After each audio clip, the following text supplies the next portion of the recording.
What is up, everybody? Been a minute since I've been behind the camera like this, but thought I'd have some free time. Thought I'd get into a little video for you guys. I got a nice video in store. Obviously, I'm not here with Tyler today. I did not even plan this out at all. I literally woke up today, hopped on my desk, put some shit together, and was like, I'm gonna record a fucking video right now. So if Tyler wants to give some input after this, give some predictions, go for it. I fuck with that, but today is just me. I'm gonna be spitting my ball talk today. Gonna give you some mid-season awards that I personally cooked up myself. If Tyler's got his own opinion on those, he can do them himself, obviously. I just wanted to get this shit out today. Just wanted to get some ball in front of you guys, probably before your lunch breaks and everything. I woke up, I was in a mood, so I was like, fuck it. Let's get this shit done.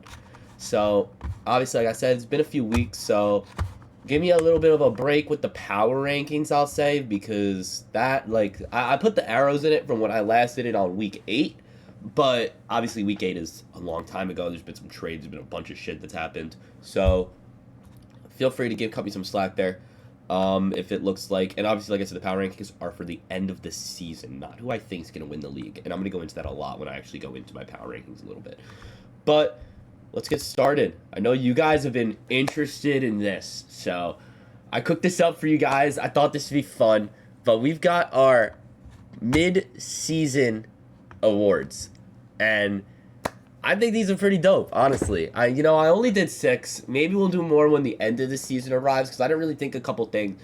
But let's get into what my thought process was when I picked a couple of these guys. So we'll start off top left. We'll go bust of the mid-season. We got Brian Thomas Jr.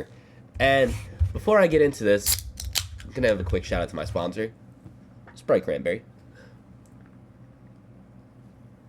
It's amazing. But going to go right into it now. Obviously, I picked Brian Thomas as my bust of the midseason. And when you really looked at the first and the second rounds, where I really feel like that's where you're going to have a key bust, I could have picked Joe Burrow. And obviously, Ant's team is in shambles. Burrow would have helped that a ton. But that was an injury, and that's where I was like, I wouldn't really put that on Burrow. That's why I picked Brian Thomas, and he's been a little banged up recently, but before that, he's been awful. Nothing close to what he's produced last season, nothing close to a second-round value of a wide receiver, a guy you contemplate even benching at times. So that is definitely who I'm going to pick in my bust midseason. I think he was picked 20th overall in our entire league, so definitely way too high for Brian Thomas Jr. Hopefully we don't see that again next year. But I think this was definitely someone that we all saw in the preseason with and was like, I really don't know if this is going to be the guy that I personally want to take with one of my high-end picks. Alec did it, and that's on Alec. But I'm going to move on. We got our bust of the midseason, Brian Thomas Jr. We're going to go to the trade of the midseason. And obviously, there were a couple more trades that brought a little more spice up to the league in those first couple of weeks. But we're going to put this with Duck and Jeremy. Harambe for Travis Hunter. I think that spurred up the pot the most, and especially being how Duck ended up winning that trade, I think that had to have been traded in the midseason. I think that was just electric how it all played out. Duck ended up getting shit on. I was one of the people shitting on him. Travis Hunter ends up getting hurt. Gadsden becomes a dog. So I really liked how that worked out for him, and I think that was a pretty fair trade as well, obviously looking back on it. Injuries aside. Also, I am a little bit sick right now, so sorry if I'm a little out of it when I'm doing this. But, again, cut me some slack there. Just wanted to get this out in front of you guys. Our MVP of the midseason, it's got to be JT. I mean, this dude is a monster in terms of fantasy, putting up touchdown after touchdown after touchdown with yards, 200-point bonuses. He has been an absolute beast holding Ducks' team into a playoff spot up until now, where he's almost going to be locked in soon. So, you'll love to see that. It's definitely going to be an MVP player right there. Our GM of the midseason, I personally picked Panchez. Obviously, he's on a 7-game win streak right now, but we're up to week 12, so I don't really count that. But he was going into a big week streak going through the midseason. Dealt with a lot of injuries, obviously. Probably the most injured team in the league in terms of season-ending guys. Mike Evans done for the season, Kraft done for the season, Dobbins done for the season. A lot of injuries with Panchez, but he's held out. He's got that 9-2, potentially going to be locking in that 1 seed in the playoffs.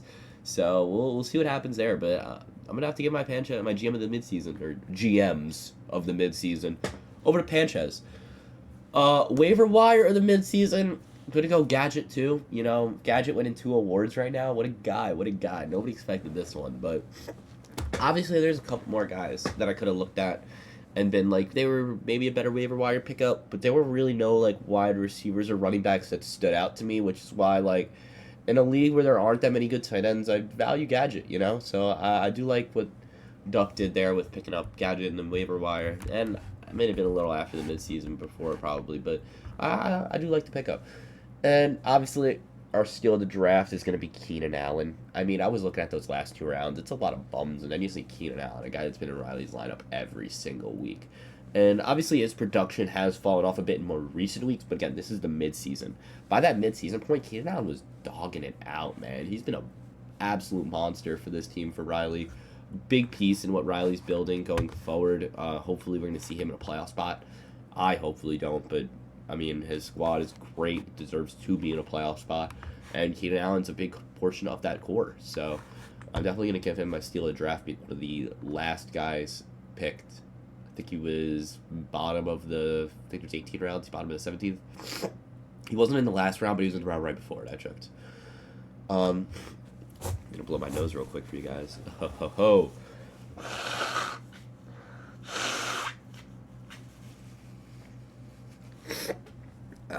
All right. Now let's move on to our power rankings. And this is where it gets a little fun for you guys. Big shout out Jalen Duran. Big shout out Ryan Rollins, carrying the 3-1 OT Lost in Fantasy Basketball squad. Shit, I just spilled some fucking Sprite. So that's a no-no.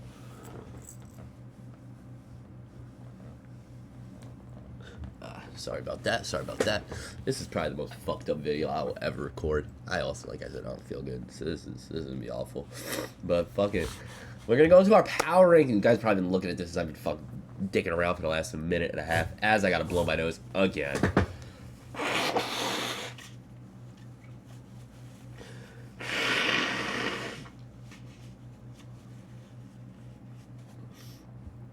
Alright, I should be good for a bit. Alright, back in my power rankings. Like I said, this is for what I think is going to be the end of the season kind of actual rankings, not who I think is going to win the league, per se. So, kind of just going back into that point. We'll start off at the top, and obviously these are going to be our 2 9-2 teams. Panchez and Pakoff. I personally like Pakoff's team a little better. Obviously, he's not as injured. You can't fault that to Panchez. So I am going to put Pakoff as my 1. I don't particularly know if they're going to come out in the season because I didn't look at the records too deep and who everybody plays. Like, Pakoff could play Ant and fucking me and then you got some free wins there. But move down a little bit. We're going to move into our 7 and 4 teams, which are Alec and Levitz. And I actually like Alec's team a decent bit. So I am going to put Alec in that 3 spot, put Levitz in the 4. Levis technically falls because I had him in like the 2 slot in week 8, but again, don't matter about those droppings. Prince gonna be in that 5 hole as a 5 and 6 team. Gonna have him and Duck above Tyler, the 6 and 5 team. I don't think Tyler's team is that good. I've been saying this for a while. I think Duck has a solid team now at this point in the season between everybody he's built up, between his fucking weird ass players he's acquired. Prince, obviously, I've loved his team from the get go. This is probably the first video I've made all season without Prince at the 1 slot. So I got to give that to him. I'm going to put him in my 5 hole still because I still love the outlook of his team. Tyler obviously being 6 and 5. Don't really think that Riley or Jeremy or any of them can catch up to Tyler at 6 and 5. I mean, there's definitely a chance. I'm not going to like discard that, but if anybody does, it's Riley, which is I have Riley in my 8 slot. I do think Riley has the best team out of all of them. Jeremy, then the second best team. Scott's team sucks, respectfully. I don't think Scott makes the playoffs. I think he has a good chance to lose to me this week, which I'll go into in a bit. And Soria, I mean, it's my boy, man. His team blows. His team is some garbage. Some hot shit. Some dog shit. Nah, fuck yo, Ant's team is awful. I'm sorry, man. Like one of the worst teams I've seen in our fantasy leagues in a while, but that's just due to injury. But shit, man, he might pull out a win this week. Who fuck knows? But let's hop into our games. And in that first game, Ant versus Alec. Ant is actually currently projected to win because Alec is doing his fuck ass strategy of putting in buy players because I don't even know. I can't even fucking mimic. That shit is fucking weak shit, Alec. I'm sorry, bro. I hope you're watching this. I hope you hear this. That shit is weak as fuck. I don't know why the fuck you do it. Like, it's just annoying as fuck to mentally have to calculate that you got Jackson Dart on your IR because you don't want to cut fucking Terrence Ferguson right away. Like, are you dead ass, bro? He doesn't have famous Jameis. But, I mean, he could put Bryce Young in the QB slot if Dart doesn't fucking play. Like, you just don't fucking set your lineup until the last fucking minute. It's so fucking annoying. Actually is. You know what? Fuck you, Alec. I'm picking Ant to win this week. Just because you do that fuck-ass strategy. Drake London ain't playing football. Your squad gonna be some hot shit. I'm gonna go with Ant. Because Ant's got Darnell Mooney, too. I think Darnell Mooney hits the lineup this week over Jerry Jeudy. Or...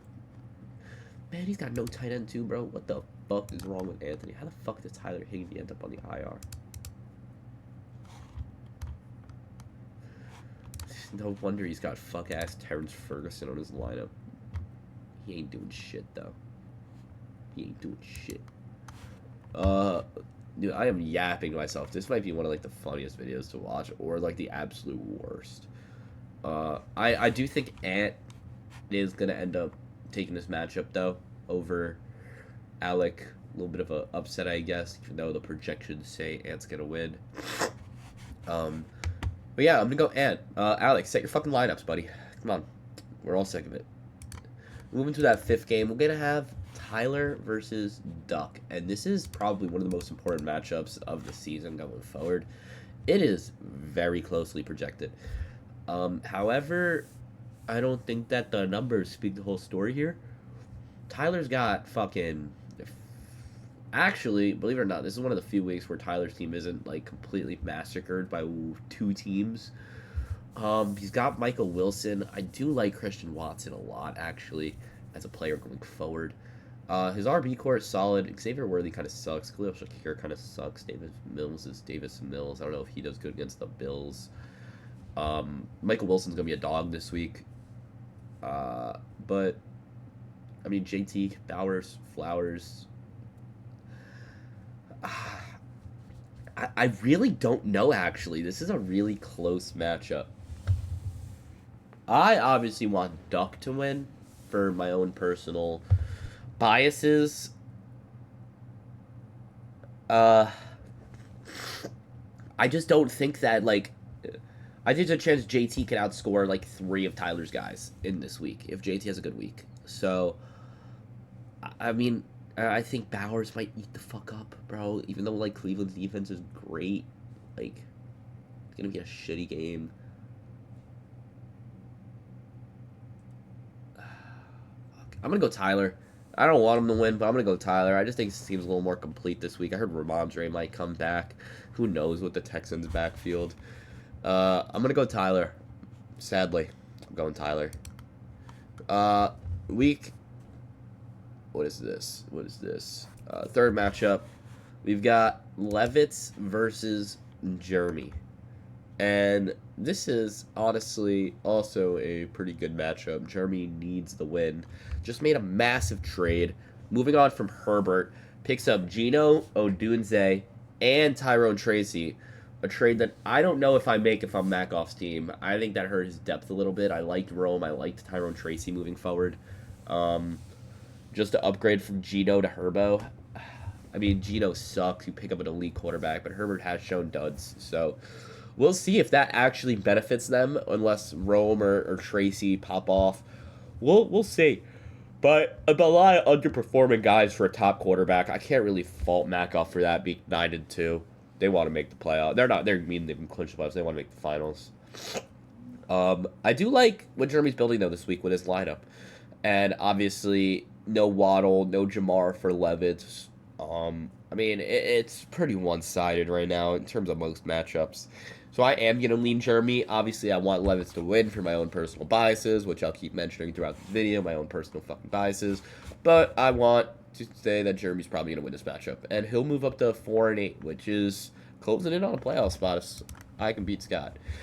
But here's the key matchup of the week. We got Riley versus Panchez. A win for Riley essentially secures him a playoff spot almost because you play me next week, and I don't know if I'm going to beat him, to be honest. But I was actually talking to him about it. Odds are we both end up losing this week. This matchup next week means absolutely nothing for either of us. And we'll see how that goes. But Riley's team is very banged up. I mean, he's got starting Isaiah Williams. He's starting Mason Rudolph. He's starting Jawan Johnson. Nick Chubb. If Mondre can play this week, he's got a running back. Bucky doesn't play. I don't know how you don't start Sean Tucker after last week if Bucky doesn't play. I mean, I think that Ben's team is just so banged up, but he's been finding ways to fucking win games. I think Trey McBride might have a big game. Amon-Ra might have a big game.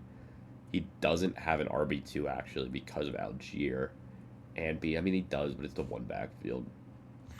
I'm going to go with the upset here. I don't want Riley to win, but I think Riley might actually take this, even though he's being a little underproged. I think that Sean Tucker ends up hitting the lineup because Bucky won't play. And I just think that he's got a couple just better players. I think the one really big thing going in favor of Ben is having Daniel Jones to Mason Rudolph in that super flex spot. But, I mean, I do think Riley's team is just better. I think Rasheed, I think having CD, George Kittle, Stephon Diggs, like, you have a really good core, and I think that might top Ben. We're going to see Riley potentially try to murk his way into a playoff spot, but we'll see how that goes. To our second-to-last matchup, we will have Prince versus Makoff. Prince on a 4-game skid right now. Needs to try to find a win. Might be the week. Makoff picks up Herbert on his bye with Lad McConkey, pretty much throwing the week away to Prince. But it's not completely thrown away. But, I mean, it kind of is. I mean, he's got no second quarterback. He's starting Brock Wright down there. He's going, 5 tight ends? Ferg, Henry, Brock Wright. No, he isn't. I mean, he could. That'd be funny. But, I mean, I don't know if Kamara, what the deal is with Kamara. Apparently, he's kind of banged up. He should play. Jameer Gibbs, Drake May. I mean, he's got a great core, but I don't think Prince is due for a win. I mean, with Kyron CMC, fucking Tyler Warren, J-Mo, Saquon, Brock Purdy, Stafford. I like what Prince is building. I think he's due for a win, and I think this is the week. He's going to start climbing his way up against those leaderboards a little bit. So I am going to pick Prince to win this matchup. Keeping this video just pretty short for you guys. You know, I'm not feeling too good. I wanted to bang something out and get the shit out for you guys right quick. And that's why we moved to this last game. I'm going to predict my own shit. I'm fucking winning. I'm pulling 10 toes down. This is the Culture's final stand, baby. We're going against Scott. Scott's team, your shit is ass, bro. I'm going to put everything I got on the line this week. If I end up losing, I know my shit's cooked. My season's cooked. But Scott, you're going down, bro. Your shit is ass. I don't care that you're starting 2 fucking whole-ass backfields, bro. You're done for. Done for. You guys haven't seen the Culture play. Back against the wall, baby. That's what I've been saying. Put my back against the wall and we'll fucking perform. I think we might make the playoffs. I really do. But, speaking of that, thank you guys for watching a short little video. 18 minutes. Got you that little war predictions. Got you a little power rankings. You know, I feel like I did everything in a short little time. It should be a quite quick little watch. Enjoyable for you guys. But, mostly enough, I hope you guys enjoyed. And I'll see you next week. Peace out.